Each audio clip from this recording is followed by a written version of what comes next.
Welcome back. I'm JD. I'm Jimmy. And this is What's Out Wednesday. Are you waiting for it? Wow.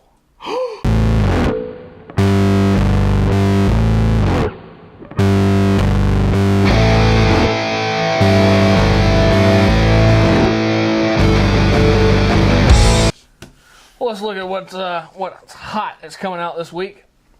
Dynamite Press this week has more releases than anybody else. Now, that is also counting all the variant covers and all that, and we all know Dynamite likes to pump out a ton of variants.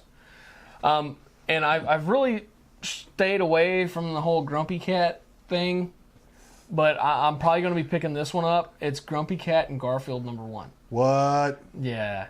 So, Wait. Is this going to be like Grumpier Old Men? Or Grumpy Old Men? I'm hoping. I think that's what it's going to be like. I'm hoping. Because Garfield himself is grumpy anyway, and then you've got the grumpiest cat in the world, just because he looks like it, meaning the other grumpy cat that's fictitious. Philosophical question for you. Why did Garfield hate Monday so bad if he didn't have a job? I don't know. He didn't like when his owner left for work. I don't know if He never made lasagna on Mondays. That's probably why. Yeah. He knew it was cheeseburger day. He's like, I don't really want a cheeseburger. I just want lasagna. Also coming out from Dynamite today is Turok #1. That's right, the old N64 Turok dinosaur hunter. Oh, yeah. That was actually based on a comic book. Cool. I believe so. It was. I believe it was based on a comic book that had just come out, maybe 2 or 3 years prior. Gained some popularity, so they decided to make a game. And if I'm not mistaken, that was Rare, wasn't it? I believe it was Rareware. Yeah, because they were big on doing the FPSs back then during the 64 era. You had Perfect Dark. Yes. Like, everybody loves Perfect Dark. That's a great game. If you don't, you're wrong. But you can't forget GoldenEye, because without it you wouldn't have had Perfect Dark. Right. Yeah, because everybody was nuts about GoldenEye, and Yeah.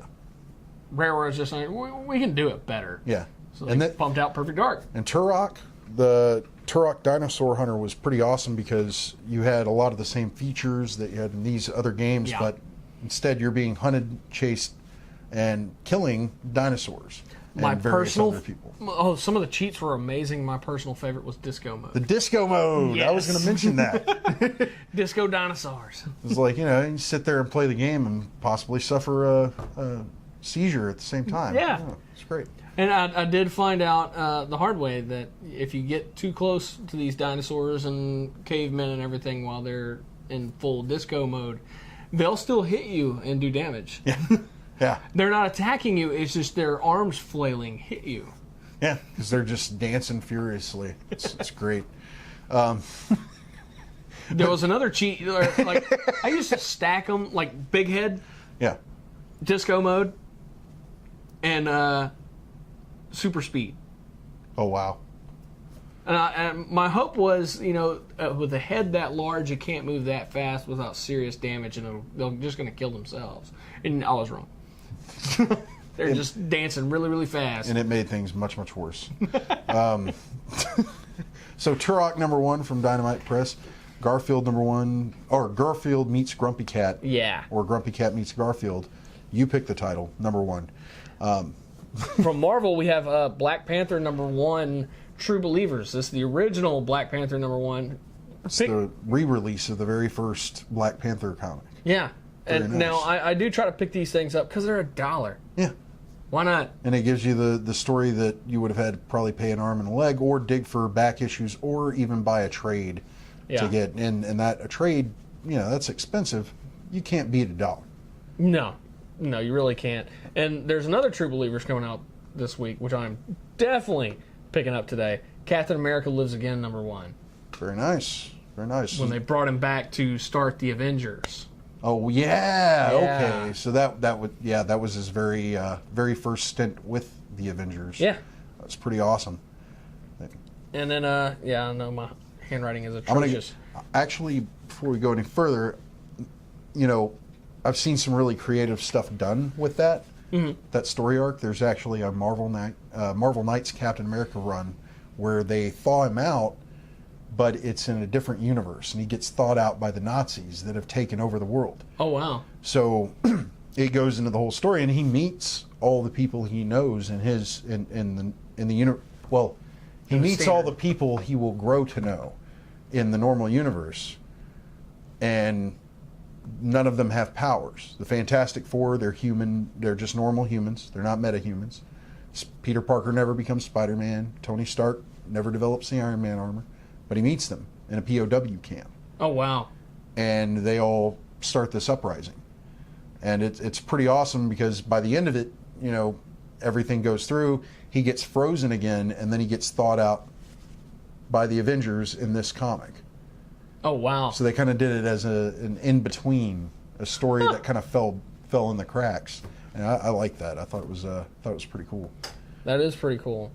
Also today, now this seems interesting to me because one of these characters is dead. But Generations, Banner Hulk and Totally Awesome Hulk #1, and of course Bruce Banner's dead. Bruce Banner is dead. He is dead. Man, I haven't been keeping up. I didn't know. Yeah, that happened. Civil War 2, I believe that was issue 2, 3, or 4. 2, 3, or 4, 2, 3, or 4. somewhere in there. Yeah, So the first trade. first volume Yeah. of Civil War 2, and he was killed by none other than Clint Barton. Wow. What was it? How did he? Well, you know what? Don't ruin it for me. No, I'm 'cause not you'll gonna ruin ruin it you for the everybody how. else. I want to know. Go read it. Go read it. It's good. I cried. I bawled like a little kid. Oh.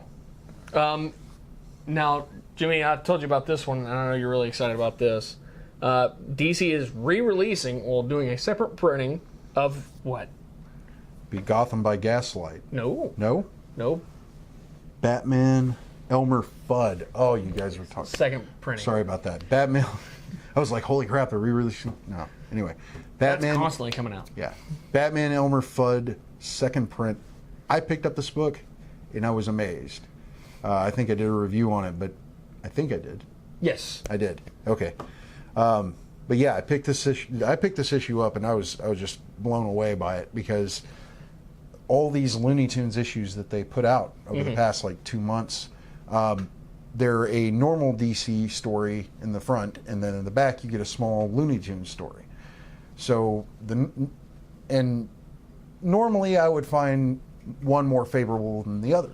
Well, in this one, I actually enjoyed both of them because you put Elmer Fudd and all these other Looney Tunes characters as if they're these villains or these rogues in the Batman universe, the Batman DC universe.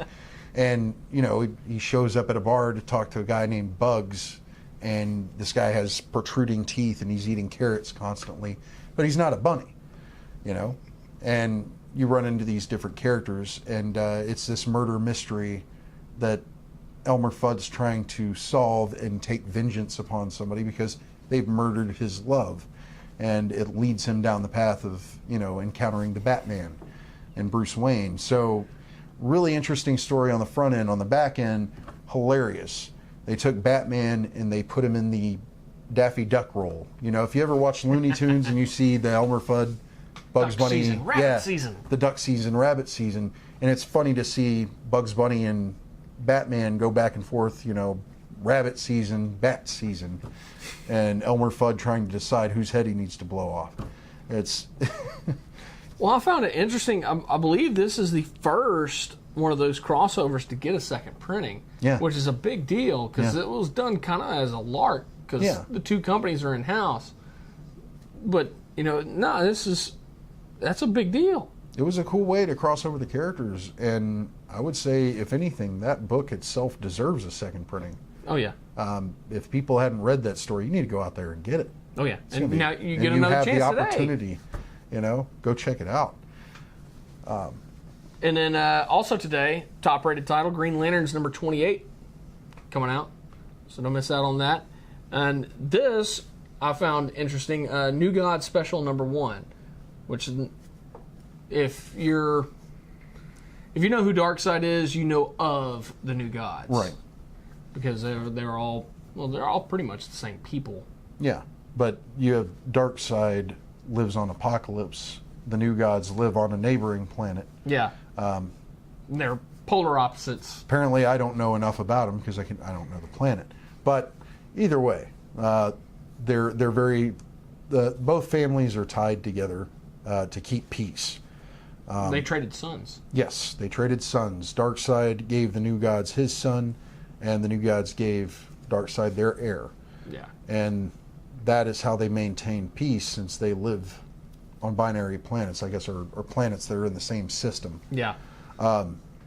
Which I believe I think that was Kirby.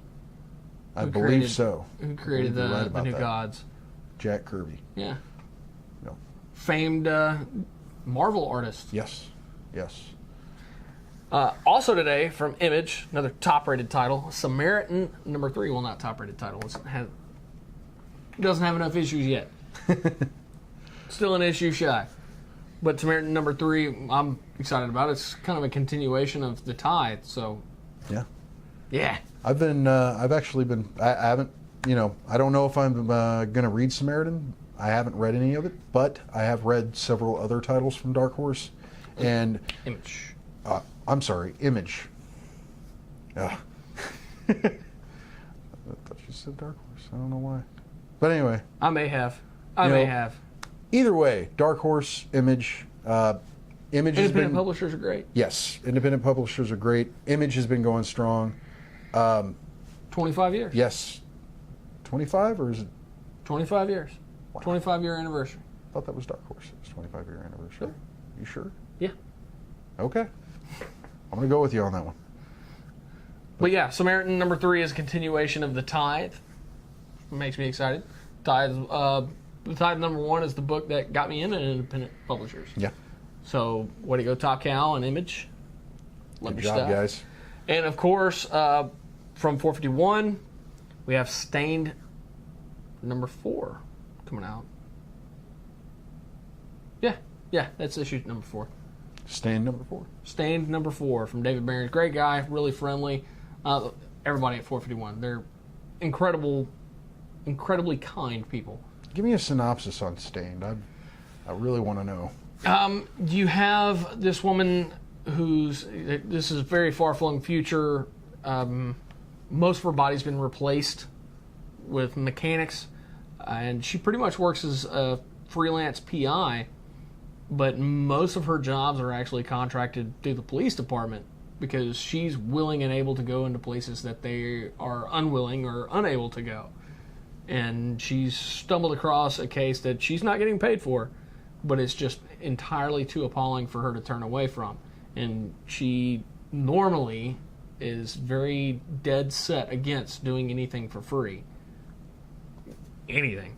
And here Gotcha. she is working for free, and issue number 3 kind of left us on a cliffhanger. So, like, she's free falling out of a plane. Sounds like you need to go pick up issue 4. Oh, yeah. Definitely picking up issue 4. It's great stuff. All right. I'm loving it. But that's everything coming out today. Don't miss it.